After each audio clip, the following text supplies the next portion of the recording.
I'm Vin. I'm Sori. And we are going to be listening to Gojira. Another one. The Art of Dying. So, apparently I made a mistake. We were led astray! Somebody told us, or maybe we misinterpreted, somebody in the community. Maybe they misinterpreted. But basically, long story short, I said in the original Gojira video that we did, which was the heaviest matter of the universe, which is probably over there right now, that the lead singer of Lamb of God, Randy Blythe, was in this band. He's not in this band. We got laughed at, didn't we? Yeah, we were mocked. We were mocked incessantly by the Gojira contingent. But in reality, Randy did a guest song with them, but he's not in that band. Randy's in Lamb of God, which you can hear the video there. And Gojira is a band in and of themselves. So we did Heaviest Matter of the Universe. We were blown away by the heaviness, but what was pleasantly surprising was the lyrics were kind of deep. Mm-hmm. So I really, really, really want to focus on the lyrical content here, but I'm also assuming that we're going to be able to have some heavy metal as well. I think Gojira won Song of the Week, didn't they? We never voted. So last week it was Slayer. This week, who do you have for Song of the Week? What, for me, it's The Pot. What week was that? The Pot was... Was that the first week? I don't remember. The Pot is the one that's sticking out to me above everything, and you know that. So The Pot is your Song of the Week. Of course. Well, Heaviest Matter of the Universe is Song of the Week for me. I'm pretty sure that we did The Pot after we did that. So it was within that week. Yeah, so we have a disagreement. Surprise, surprise. She's saying that The Pot from Tool is the Song of the Week. I'm saying the Heaviest Matter of the Universe from Gojira was the Song of the Week. So there you go. I don't know what prizes people get, but we got to work that out. Okay. All right, guys. So here it is. Without further ado, Gojira, The Art of Dying, which automatically, that's such a brilliant... Yeah. That's a brilliant title. All right, Here we go.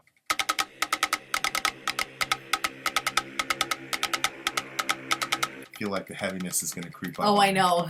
Creep up like or just get you? I'm like... I've been tricked before.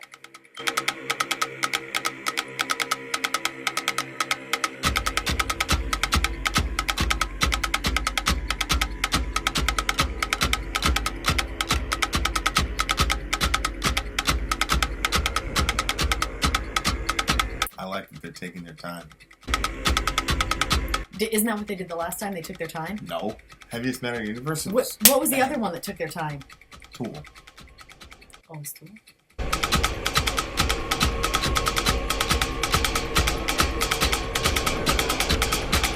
Building. Mm.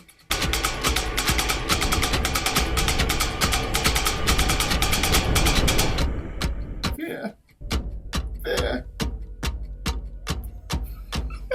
I feel like the song's gonna blow up anytime.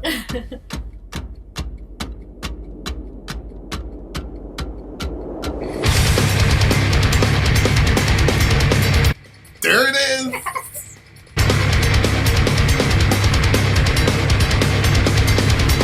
It must be very hard to play this on like your forearm wheel.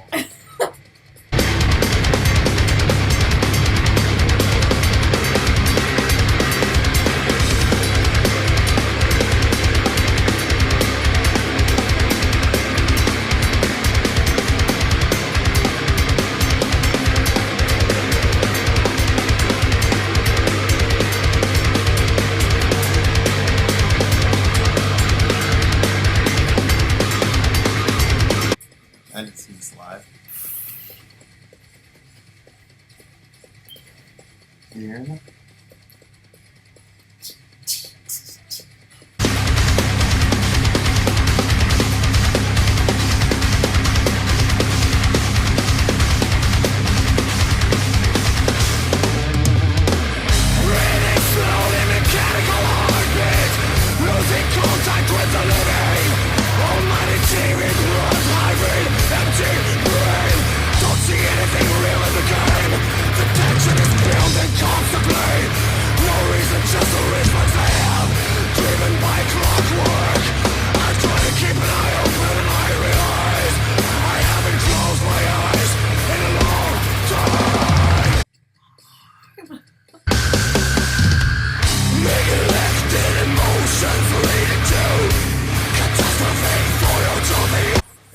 again, the other side. I've been given so much, such a lack of confidence.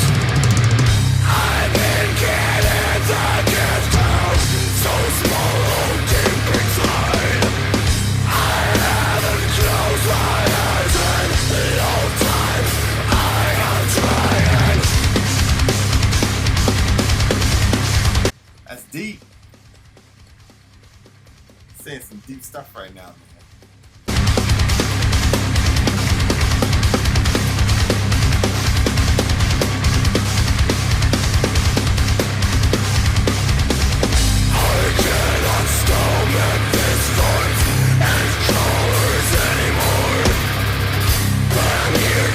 That's like such a deep groove. That the guitar.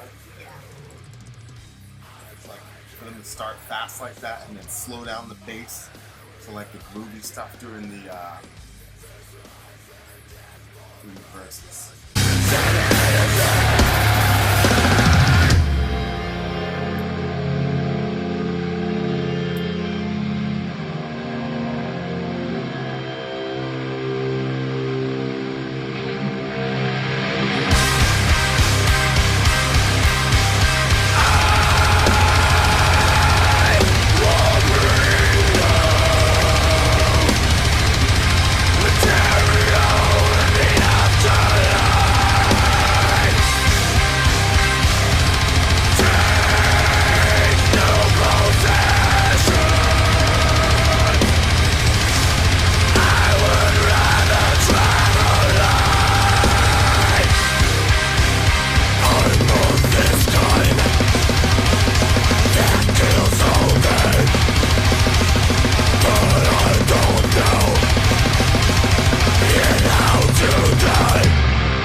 Musically just go very different places. Yes. You wouldn't expect.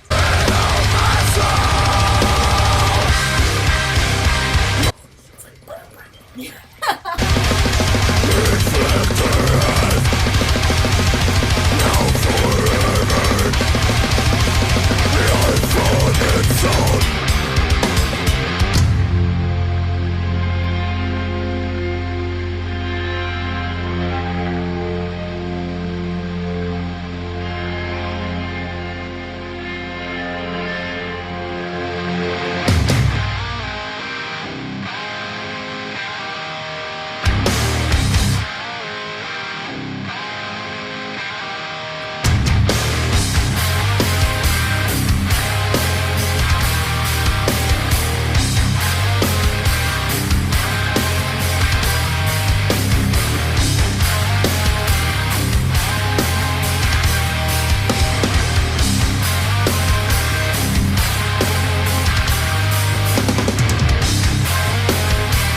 love that they're willing to do this.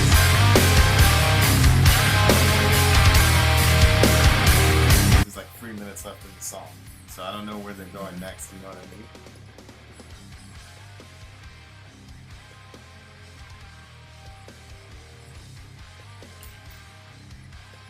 This is like, what I'm picturing is you're on a life support, you're reviewing your life, and now he's just like going back and thinking about all the events. Mm-hmm.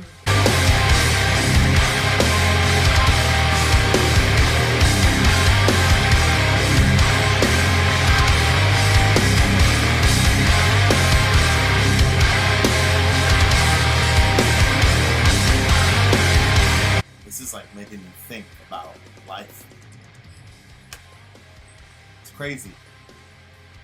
This is like a metal heavy band, but it really makes you reflect.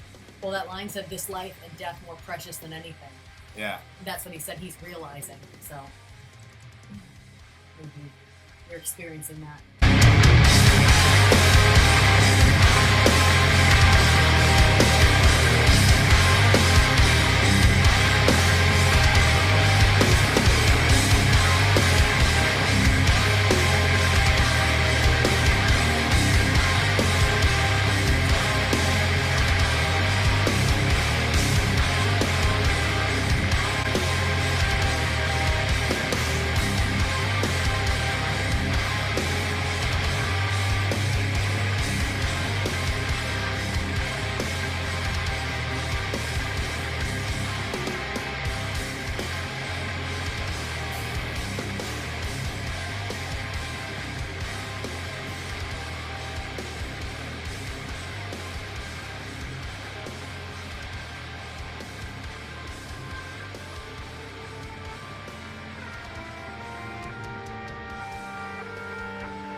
this is the stuff I would like on like an infinite loop.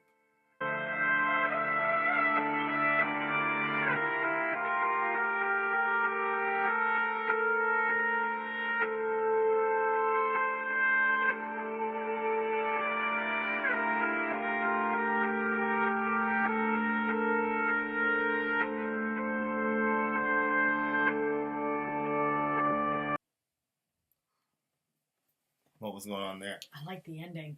It was like he was traveling now toward whatever was after. Wherever he was going afterward? Yeah, I think as the music died out, that was like the ending of this life, and then the next thing was like his journey in the afterlife. That's my So you were picturing that? Yeah, he was like going through like space and time to another. We've been watching too many DNT videos. You've been watching them. Okay, all right. So what do you got? What do you think's going on in this song? I mean, the guy sounds like the guy's dying. Like you said, he's probably hospital bed, mechanical heartbeat, losing contact with the living. That way as almighty TV plugged. Hybrid empty brain. I didn't understand that part. Well, I think it's like he's in a hospital room and he's on a breathing machine, and even there's a TV there. You know, there's always a TV in a hospital room. So I think he's talking about the almighty TV, like it's like TV's been deified in Western culture because we're so glued to our TV that even as a person is dying and they're entering into their last moment, it's like that's true. The television, and it's almost like a perpetual, like all-seeing eye, the TV, you know. So it's almighty, and I think don't see anything real in the game. I think he's dying and he's reviewing his life and seeing what was substantive about his life, what was real. And it seems like life is just a big game at the end. I was going to say, it looks like it's pretty meaningless. No reason, just a reflex I have driven by clockwork. Is he talking about his life? That's the sum of his life. He was just basically driven by instincts. Yeah, I was going to say, people say they're just driven by instinct, that we're just like animals, that we just... Well, yeah, you know, if you take a nihilistic worldview about why you're here, if there's no ultimate why, and this is not a criticism, it's just if there's no ultimate why and you have a nihilistic worldview, then you're doing everything by reflex, and there's no like transcendent meta-narratival action reason for why you're doing anything that you're doing. You're just here and you're just doing everything by reflex. And what's interesting, I think what he's saying when he says no reason, just a reflex, where he says, I try to keep an eye open. Yeah. Meaning the survival instinct is to keep your eye open and not die. But when he's looking back, he's like, well, what's the reason for not dying in the first place? Like, if there's no reason to live and everything I've done is just a reflex driven by clockwork, which is what a nihilistic worldview is, then there's no reason to fight to stay alive other than the most basic animal human instinct is survival. Right? But then why does he say, and I realized I haven't closed my eyes in a long time? How does that connect with what you just said? Well, what do you think it means? I don't know. I mean, if I knew, I would say.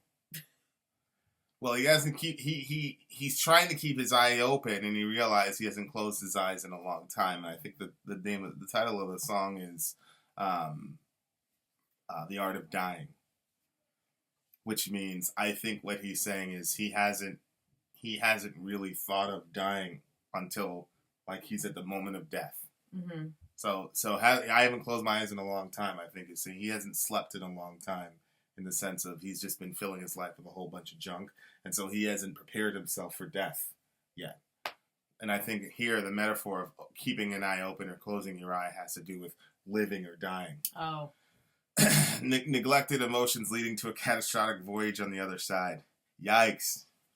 Is that like when you don't deal with stuff over here? He's saying that when you go to the other side, there's going to be it's going to be a hard journey. Well, maybe that, or maybe because the root cause of why he was such a jerk to everybody was because he had emotions that he hasn't dealt with. Yeah. So maybe he was horrible to people, and now he's saying he's going to get the recompense on the other side because he was such a jerk on this side.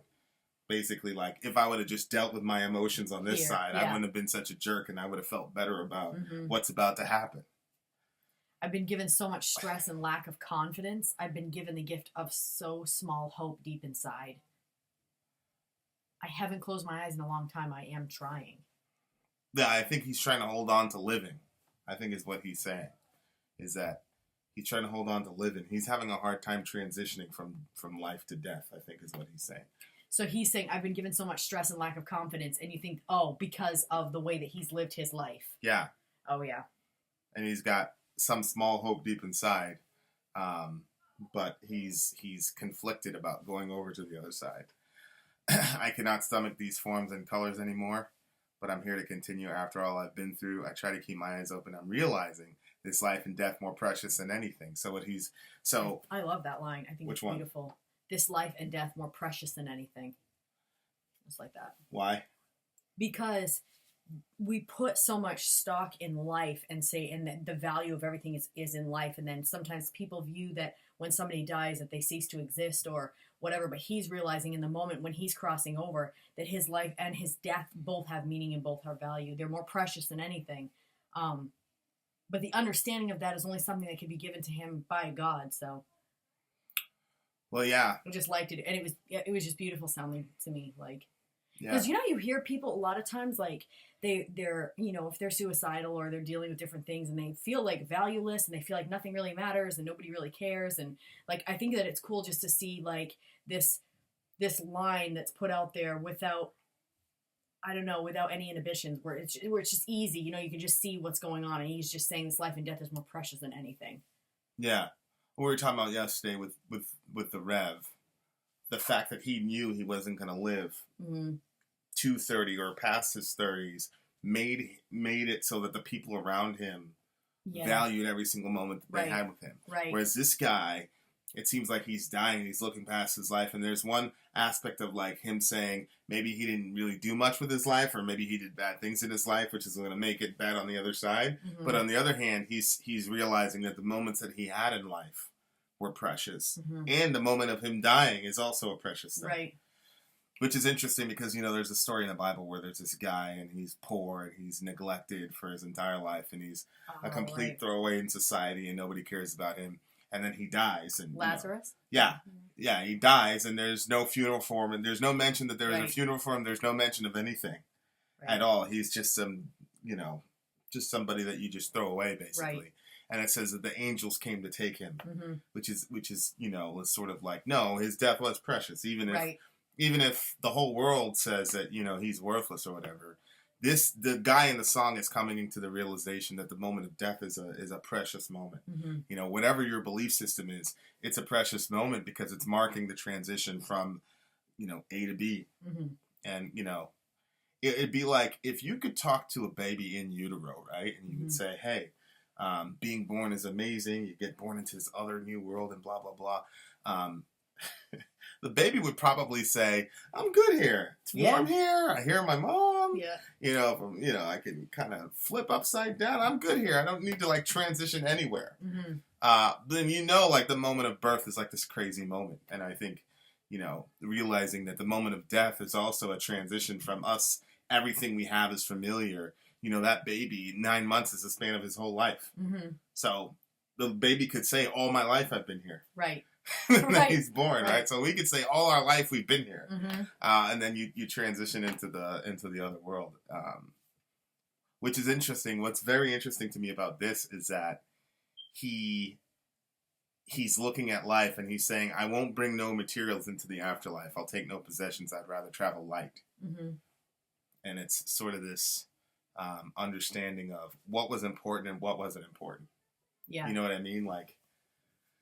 And even now in our age, it's when you think about media, right? When he talks about the almighty TV and how many hours of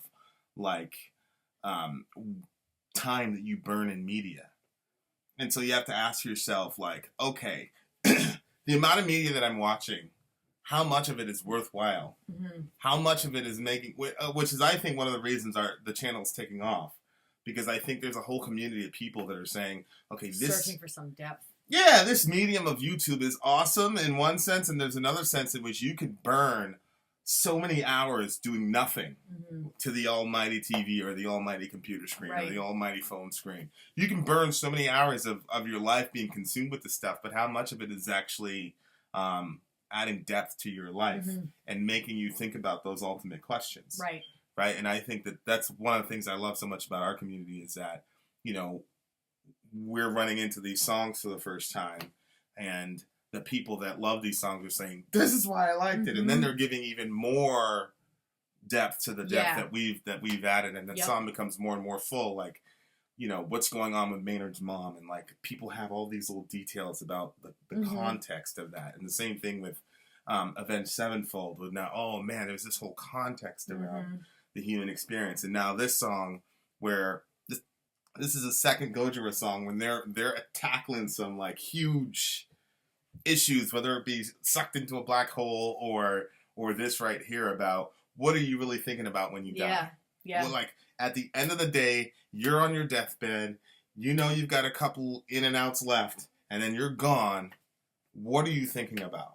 It's crazy because, like we've said before, like the collective church kind of rejects this type of music because of the way that it sounds without even really giving it a chance, because if they just you could preach a sermon off some of these songs, you know what I mean? Like there's so much that could be said, and so much title. Yeah, it's crazy. The Art of Dying. Yeah. The Art of Dying, which of course I think the secret of the song The Art of Dying, the art of dying well is to live well. Like that's the whole point of the song in my like the final that line, "This life and death is more precious than anything," when I connect it to the song title, I think that's the song title, and that line is the answer to the song. Which is the art of dying well is to live well. Be the type of person that lives well, that dies without regrets, that dies knowing that, yeah, I invested, you know. Well, he says, art of dying is the way to let all go. Within I practice the secret of my soul. My shape in the reflector has now forever a life on its own. I don't understand the ending of that. But that kind of goes, the art of dying is the way to let all go. Yeah, I think your shape in the reflector is what you see in the mirror, right? Has now or forever a life in its own. It could be, you know, when you're looking in your rearview mirror. Well, he's reviewing his life. Yeah. Yeah, but I think he talks about this is a crazy line. He's practicing it in the secret of his soul, meaning whatever's on the outside, like you know, that's got a life of its own, the shape and the reflector. But it's what's going on secretly inside that really is the key to the art of dying.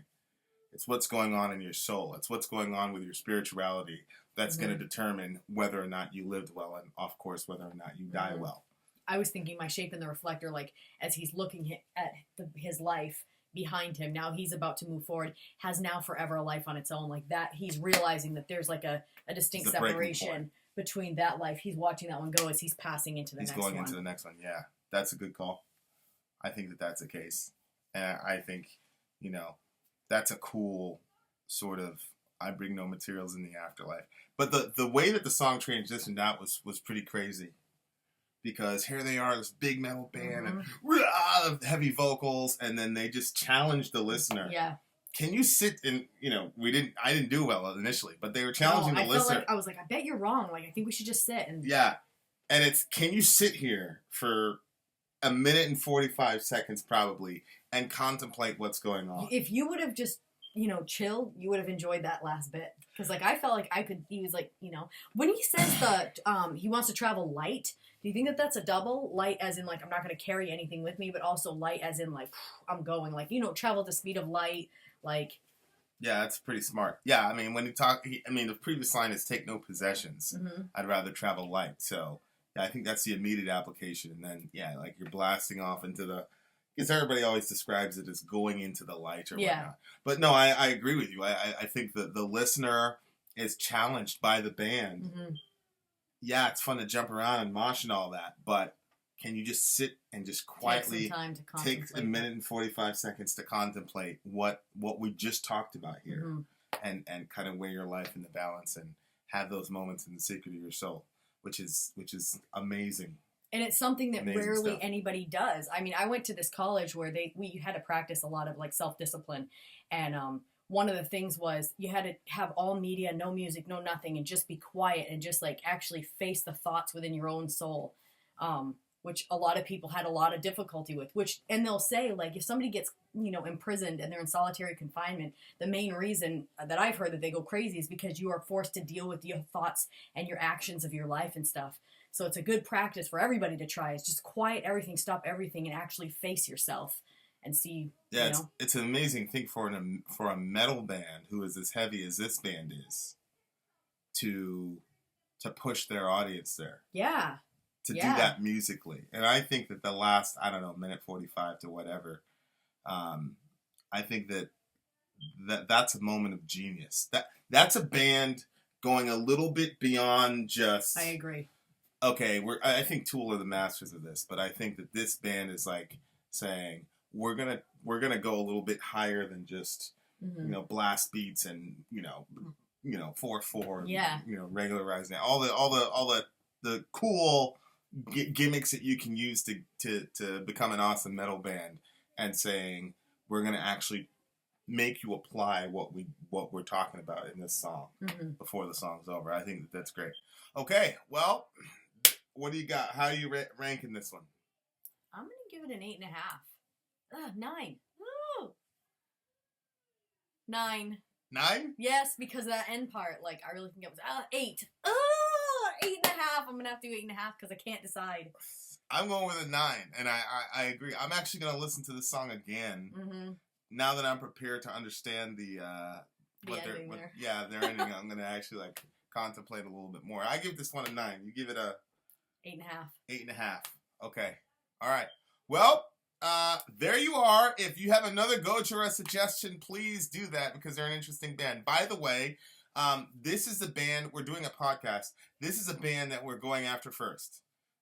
We are really, really interested in talking to these guys. Obviously, we're interested in talking to Tool, but, they're all the way up in Mount Olympus right now. So, this is the band that we're hardcore going after. So, if anybody has any other ways of contacting these guys, let us know. We are crazy enough to believe that if they sat down with us for about 15 to 20 minutes, that they'd enjoy the conversation. Okay, guys, we appreciate it. Vin out. Sori out. Gone.